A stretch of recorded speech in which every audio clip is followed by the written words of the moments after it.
제가 103조 위반 판례가 많아가지고요 나눴습니다. 자, 이번 시간에도 역시 판례 정리를 보시겠습니다. 1번 전통사찰 판례 유명하죠.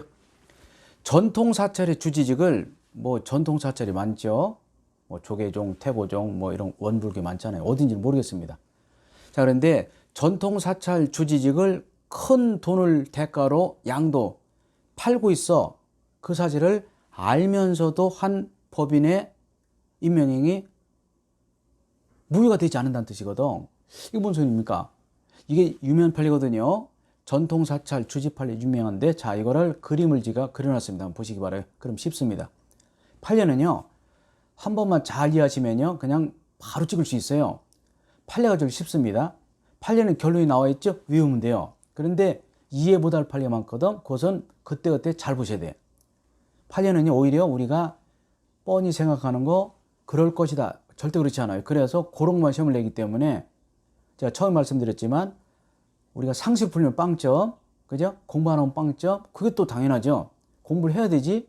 공부 한 사람은 합격시켜야 되지. 그래서 그 많은 판례 중에서 저희 교재에도 1000개를 실었다고 했지만, 그러나 그거 말고 더 있죠. 제가 예전에 판례책 보여드렸잖아. 그래서 많이 있는데 그 판례 다 볼 수는 없고 제가 이제 골라서 내고, 물론 여기 나와 있는 판례들은 일반 중개사 교과서도 실려 있잖아요. 자, 그림을 그려보겠습니다. 그림 보세요. 그림 여기 돼 있죠.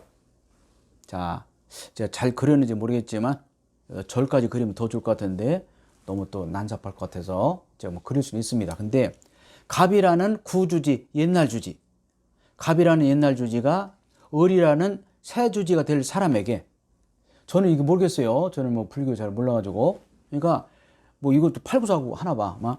갑이라는 옛날 주지가 주지가 되고 싶어하는, 새로운 주지가 되고 싶어하는 을에게 주직을 팔어.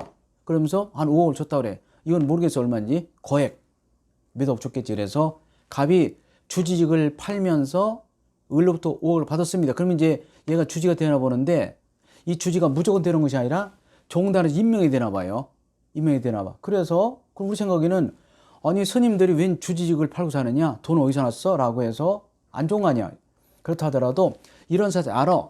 주직을 팔고 돈을 받고 그 사실을 알면서도 종단에서 을을 주지 임명이 유효 무효? 유효하대요.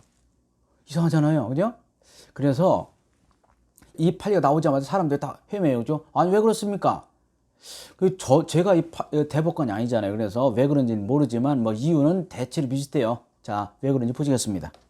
보시면요, 이렇게 여러분, 법관들도요 정치적인 종교적인 거 손을 못 대요. 다시 말해서 만인이 법 앞에 평등하다? X 그렇지 않아요. 법이 돈에 약하고 권력에 약합니다. 정치 약해, 종교 약해. 따라서 설사 이건 법이라는 것은 법관을 말해. 법관들도 정치사건, 종교사건 손을 못 대요. 아셨습니까? 그래서 여러분들이 문제 푸실 때는 이런 냄새가 풍겨. 자, 법 앞에 만인이 평등하다 틀렸고, 법 위에 정치 있고 법 위에 종교 있어요. 그래 푸시면 다 맞아. 아셨나요? 그런 판례만 나와. 뻔한 안 나오고. 그래서 주지직 판례에 그래도 유효 하고 그 이유 나왔죠. 우리 책은 안 실어놨지만 나중에 판례 특강 교재에 있습니다만은, 비자금 은닉 판례 유효, 고문 행사 판례 유효, 다 유효합니다. 세 가지. 그래서 이런 나중에 이제 판례 특강 교재 있습니다. 일반 교재도 많이 실려 있고. 그래서 제일 이해 안 가는 것이 조금 전에 그 주지 판례. 그래서 여러분 공부하실 때는 일단은 사회적으로 그것이 불법이냐 부정이냐 묻지 마시고 일단 붙어야 돼요. 그래서 공부하실 때는 법 앞에 만이 평등하다. X, 법 위에 정치 있고 법 위에 종교 있다. 아까 주지 판례 종교죠. 그리고 이 비자금 판례 정치, 공권력 판례 정치. 그래서 이런 판례는 셋 다 유효합니다. 주지 판례 유효, 비자금 은닉 판례 유효. 이건 이제 예전에 전직 대통령 비자금 은닉 사건도 유효하다는 판례가 있습니다. 임치하는 거, 맡긴 거 찾아갈 수 있대요. 그래서 그 뜻이다. 그래서 제가 이건 그림을 그린 거지만 법 위에 정치이고 법 위에 종교 있다라고 푸시면서, 우리가 정의 관념에 타는 분이라 하더라도 어떻게 하라고요? 반드시 시험 볼 동안은 참으세요. 이게 법 위에 종교 있고 법 위에 정치 있다. 법이 만인에 평등하지 않다. 그러니까 우리가 유전무죄, 무전유죄 그러잖아요. 많습니다. 그런 것이 사회적으로. 그러니까 내가 알고 내가 배우고 내가 커야 돼. 힘이 있어야 돼. 그렇지 않으면 당해요. 요즘 애들 보면 그렇잖아요. 저 어렸을 때는 이즘에 따돌림이 없었어요. 그지? 오히려 힘없는 애들 도와줬습니다. 근데 요즘은 힘이 약하면 뭐 따돌리고 그러잖아. 그런 거 많잖아요. 애들 키울 때. 그래서 엄마들이 막 애들 힘 키우고 막 그러잖아요. 그죠? 이런 것이 문제됩니다. 어찌되건 사회가 그렇게 하는 어쩔 수 없는 것이지만 아직도 법 위에 정치이고 법 위에 종교 있다. 그런 것은 법관들도 함부로 이루어질 줄 하지 못한다. 이렇게 보시면 돼요. 그 불면 문제가 다 풀립니다. 보시면 되겠고요. 이것도 유명한 판이죠. 여러분 나중에 이제 제가 문제 풀 때 말씀드리지만요. 문제 풀 때는 내용을 읽으면 안 돼요. 그냥 결론을 탁탁 외워야 돼요. 아셨습니까? A는 B가다, C는 D가다 이렇게. 우리가 먼저 시간에 배웠잖아. 국유재산사무 탈법 무효잖아요. 이렇게 외우시면 돼요. 그래야 붙습니다. 그래야 시간이 남고 그래야 여러분들이 고득점이 되지. 그렇지 않으면 안 돼요. 구구단과 똑같아. 그러니까 일단 공부를 많이 하시고 판례를 외우시고 판례는 제가 설명드리지 왜 그런지 정치 판례 설명드리잖아. 그런데 이제 그러면 암기가 좀 쉬워져요. 판례는요 제대로만 머리에 박히면 안 잊어버려요. 그래서 자꾸 보시면서 결론. 다만 판례 특징은 많다는 거, 그러니까 힘들다는 거, 다 보기 어렵다는 거. 그래서 중요 판례, 시험 나올 만한 판례를 자꾸 반복해서 보시면 된다. 이 유명한 판례죠. 부정행위. 남편이 바람을 핀 거야. 부인이 가만히 있지 않겠죠. 근데 이제 하도 부인이 뭐라고 하니까 아마 모든 재산이 남편 앞으로 돼 있었나 봐. 그러니까 이제 남편이 잘못했다. 그래도 부인이 화를 멈추지 않아. 그러니까 남편이 자기 아파트가 있어 땅에 있어 그것을 부인 앞으로 넘겨줍니다. 넘겨주되 명의를 넘겨줘.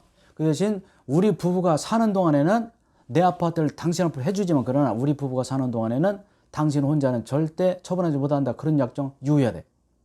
왜냐하면 우리 가정이 이루어지려면 재산이 있어야 되죠.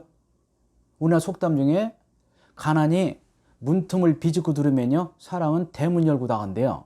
돈 없이 가정을 못 꾸리거든. 그래서 혹시라도 부인이 이런 재산을 타인에게 처분해서 다른 데 쓴다. 그러면 가정이 깨질 수 있기 때문에 그런 조건으로 재산 넘겨준 것은 유효하기 때문에 부인은 남편 동의 없이는 그 재산을 처분할 수 있어 없이 없다. 이런 판례가 되어 있죠. 이건 이해되죠? 그렇겠다. 그런 것도 있고요. 판례는 이해가 되는 것도 있고 아닌 것도 있어요. 그래서 이해가 되는 판례는 이해되는 대로, 아닌 것은 결과를 외우시기 바랍니다. 사법시험 보는 친구들, 로스쿨 보는 친구들도 전부 다가 외웁니다. 판례는요.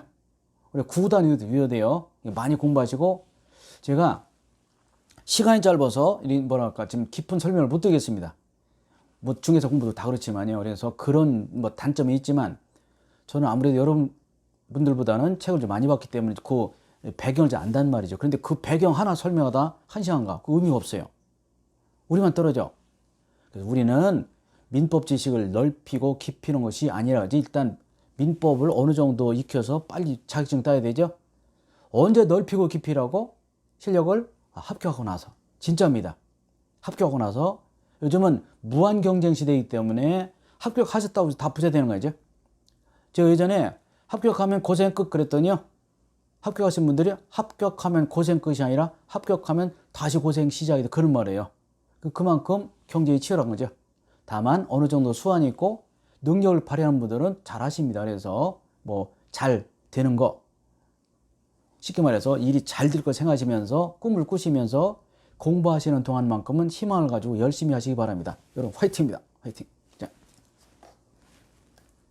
자, 3번 판례도 중요한 판례죠. 3번 판례도. 이 판례도 나중에도 시험에도 잘 나오지만 보시죠. 이게 요즘 같은 경우는요. 고리대금이 많지 않습니다. 그 예전에 많았어요. 고리대금 판례인데 이 판례는 실질적으로 몇 번 나왔습니다. 시험에. 2007년 판례인데 결론을 말씀드릴게요. 우리가 첫날 말씀드렸잖아. 법정이자 얼마라고? 벌써 까먹었어 벌써? 법정이자 민법이자 연 5%, 약정이자 24%라고 했잖아. 그래서 약정이자가 문제가 되겠죠. 이 결론이 뭐냐면 읽으면 알 수 있는 거예요. 우리나라 법정 최고이자가 합법이자가 연 24%, 월 2부야 2%.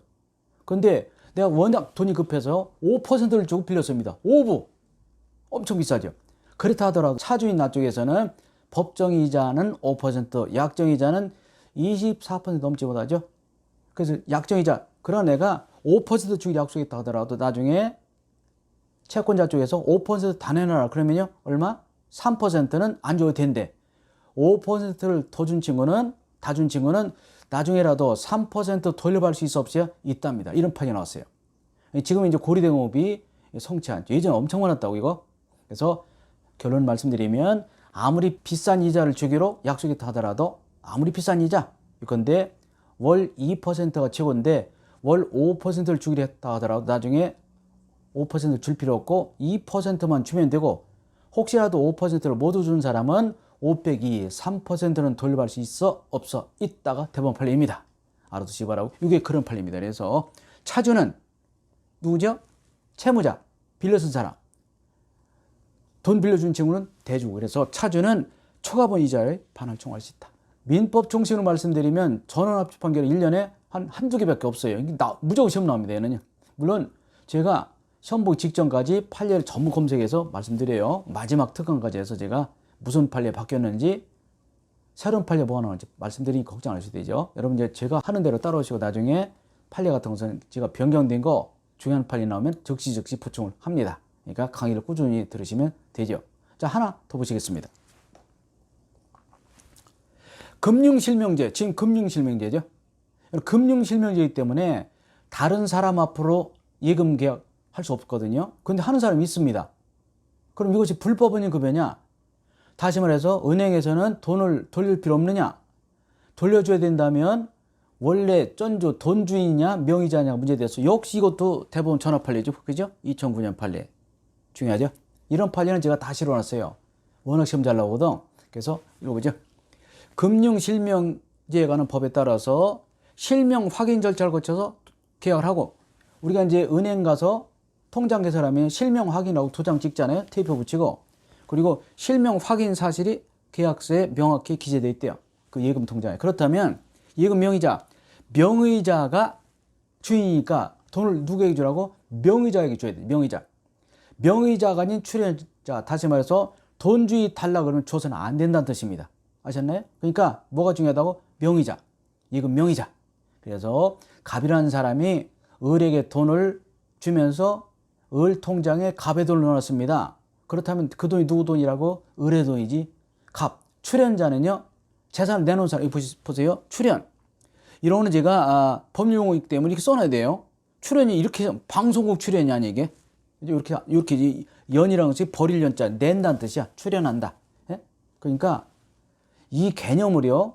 저 이런 한자를 안 써놓을래도 이거 혼동하신다는 말이죠. 출연, 방송국 출연인가? 이게 이걸 묻지는 않습니다. 이런 뜻이다. 재산을 버린다. 재산을 내놓는다. 결론적으로 말씀드리면 갑이라는 사람이 예금주이고 갑이라는 사람이 현금이 있는데 무슨 사정이 있어서 뭐 불법 뇌물 같은 거겠죠. 또는 뭐 재산을 은닉한다든지 불법으로 재산을 을 앞으로 넘기기 위해서 을 앞으로 예금을 하였다면 나중에 돈 주인 누가 된다고? 을이 된다. 그래서 극히 유의적으로 갑이 될 수 있다 하더라도 일반적인 경우는 을이라는 거죠. 그러니까 출연자, 돈 주인이 아니라 누가? 명의자가 주인이 된다. 결국 명의자에게 돈을 내줘도 출연자는 은행에 어떤 소송 등을 제기할 수 있어 없어요? 없다. 그런 뜻이 되겠네요. 그런 뜻입니다. 그래서 이거는 제가 이렇게 읽어본 그런 뜻이 되겠고 전화 판례는 그만큼 중요하다. 그런 뜻이 되겠고 이런 출연자는 이런 뜻이다. 출연, 재산을 내놓는다. 그래서 예금 명의자와 출연자 간에는 자기들끼리는 이제 뭐 부당이득 반환 청구할 수 있다 하더라도 은행 쪽에서는 누구에게? 출연자가 아니라 명의자에게 돈을 줘야 된다. 그런 뜻이 되겠네요. 중요한 판례죠. 그러니까 지금 함부로 남의 통장으로 개설해서 예금할 수 있어 없어요? 없어요. 대포 통장 잡아놓으면 큰일 납니다. 그죠? 뭐 많잖아. 노숙자들 데려다. 그래서 그런 것은 하면 안 되겠지만 이런 판례도 있다는 거 중요하고요. 이런 전화 판례는 워낙 중요하기 때문에 나중에 나올 때마다 제가 설명드릴 것이고 아주 급할 때는 바로 제가 강의를 해서 바로 설명합니다. 마지막에 최종 정리 시간에 또 설명을 드리겠습니다. 좀 쉬었다 하겠습니다.